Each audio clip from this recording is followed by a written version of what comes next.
Welcome back to Winning Isn't Easy. Let's talk about how disability carriers evaluate multiple sclerosis claims and decide whether or not they're going to pay your benefits or deny your claim. MS can be mild in its early stages. It can be moderate or it can be severe. And disability carriers just don't appreciate the nature of MS, the different forms of MS, the nature of MS, how the symptoms present, and how they progress. And they don't understand that generally, and they certainly don't understand or necessarily evaluate your case because your experience of MS can be different than the next policyholder. So they tend to use a cookie cutter, one size fits all approach. That's a particular problem in MS in the early stages. And it can be a particular problem if MS is intermittent and you have a case of relapsing remitting MS.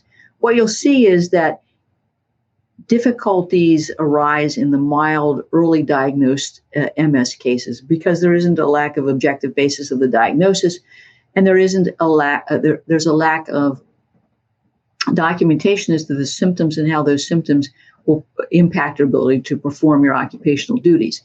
Now, the more difficult cases are also the intermittent or moderate MS cases.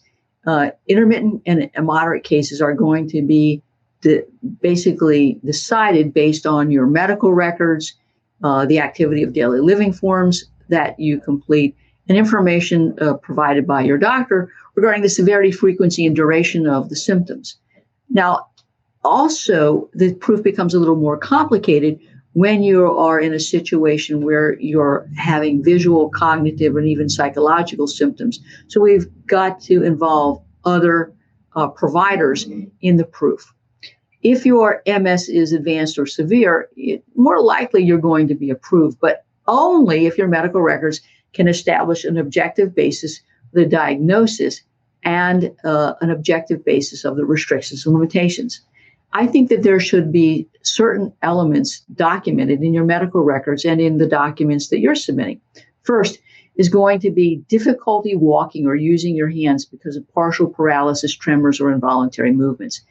Of course, your doctor will note that on your physical examination, but sometimes I think that video can help document the difficulty walking or using your hands or the tremors or the involuntary movements.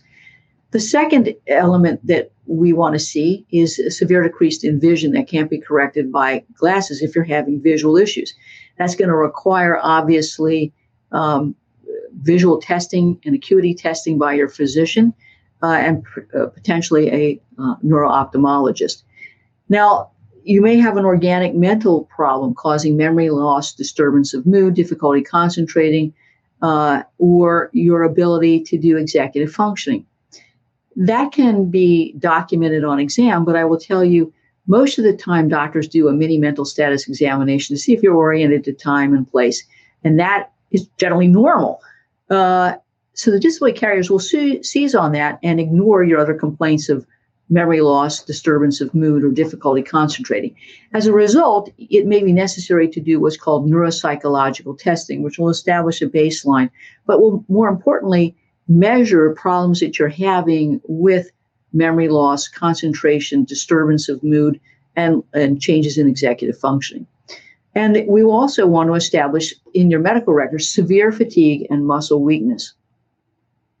The muscle weakness can be demonstrated on physical examination and testing, but fatigue cannot be measured objectively unless you undergo what's called a CPET exam, a cardiac pulmonary test that will measure your exhaustion and fatigue levels. And whether or not you have that or not, I think is case specific. What disability carriers are wanting you to establish is that your disease and symptoms have progressed to the point where it limits your functioning enough so that you can't perform your own or any occupation. And they are going to use a number of tools to try to deny your claim. Of course, the first is going to be the claims examiner's review of your medical records, and they are going to have your medical records examined by their own liar for hire peer review doctor, who's going to cherry pick those medical records. They are also going to have their physicians review the attending physician statement forms, looking for discrepancies or symptoms that may not necessarily be consistent with the level of severity that you're claiming or that your doctor believes exists.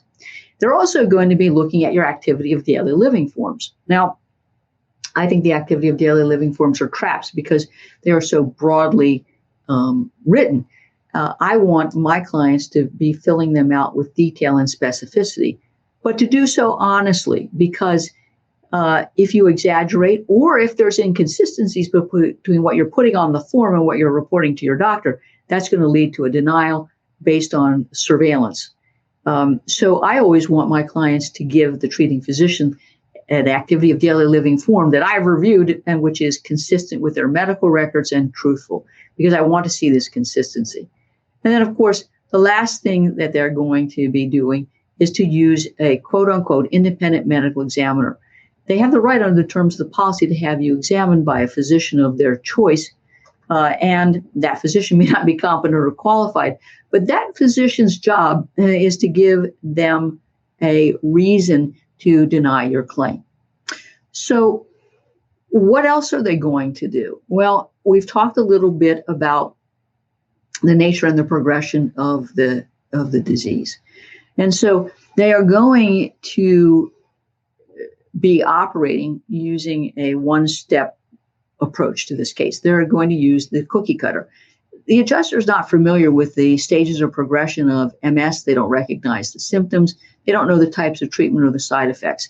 And that can make it hard to get past the claims examiner and the nurse who may be reviewing the file. And as I've said, what they're going to be doing is cherry picking and taking apart your doctor's APS form and your medical records. What they're going to be looking at is how long you've had the symptoms, the nature of your symptoms, and how your symptoms have changed or progressed over time. What you report to your doctor about how MS impacts your daily activities is recorded in your forms, your treatment, your response to treatment, and the side effects of medication. The extent and nature of your symptoms after treatment, whether you've been seen by a specialist for the treatment of your symptoms, it's like a neurologist, a pain management doctor, a gastroenterologist, a psychiatrist, a psychologist, and then whether or not there is consistency between all of this. The APS form can be a trap for you and your physician. Why do I say that? The APS form is a generic form and it's designed to lead your doctor to comment that you can work in some capacity based on the restrictions and limitations they may be assigning. I like to supplement the APS form with a Social Security Disability Residual MS form because it asks the right kinds of questions. And as I've said, they're going to be cherry picking that activity of daily living form. I think that should be filled out carefully and with the guidance of an experienced attorney, because that form can lead to traps. That trap can be the inconsistency or exaggeration between what you're saying and what the doctor's reporting.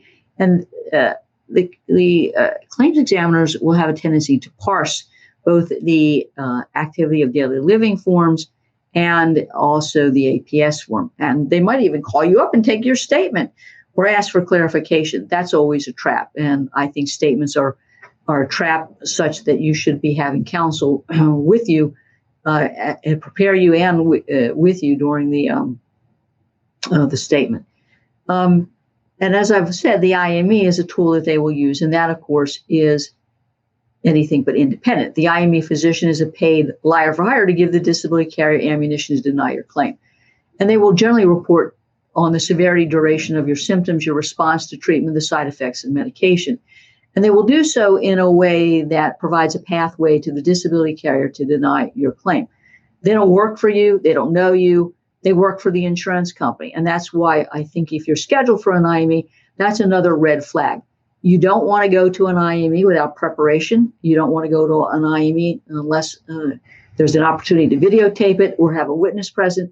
And you don't want to go to an IME unprepared because you're going to be asked questions. You're going to participate in an exam. And we don't want the doctor to conclude that you're malingering or engaging in exaggeration during the course of the examination to impress them.